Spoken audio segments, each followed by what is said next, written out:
Newton's laws. First law. Newton's first law is Galileo's law of inertia. Galileo, like others in the 16th century, wanted to understand how the moons and planets moved in the sky. Note that, in everyday life, if we want an object to remain in constant motion, we will have to apply a force that maintains the movement. For example, if we want a supermarket trolley to continue moving, we have to apply a force to the trolley. If we stop applying it, the cart will stop. But moons and planets move in a perpetual fashion. Therefore, the question arises: who is pushing them? To solve this problem, Galileo imagined a ball that is dropped from a certain height, h, on one side of a half-pipe. If there is no friction, how high does the ball rise on the other side of the half-pipe? If there is no friction, the answer can only be up to the same height h. What if the half-pipe is wider? If there is no friction, it will still rise to a height h, equal to the initial height. What if the half-pipe is even wider? If there is no friction, the answer remains the same, up to a height h, equal to the initial height.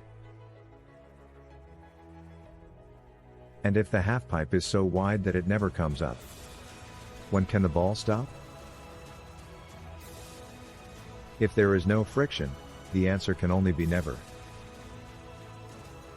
It cannot stop because the ball will have to reach the initial height, h, from which it was released. Note that, in this movement, there are forces applied, but the sum of all applied forces is zero, that is, the resultant force is zero. And if the resultant force is zero, the motion is perpetual, rectilinear and uniform. So why the grocery cart stops? Because there is friction. If this force were less intense, the cart would take longer to stop. If it was even less intense, it took even longer. At the limit, if there is no friction, the supermarket cart does not stop either. This is Galileo's law of inertia. In the absence of a resultant force, motion will be straight and uniform.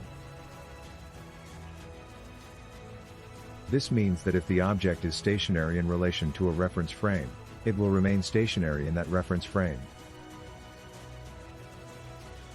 And if it is in motion, it will continue in perpetual motion until force is applied to it. Even when the grocery cart stops moving, it's still moving around the sun. Moons and planets do not need a force in the direction of motion to continue in constant scalar velocity. The same goes for artificial satellites. If they needed a constant force to move, they would need an always-on motor.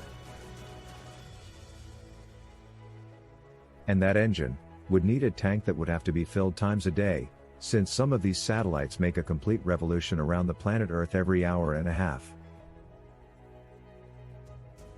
Fortunately, moons, planets and artificial satellites work by inertia.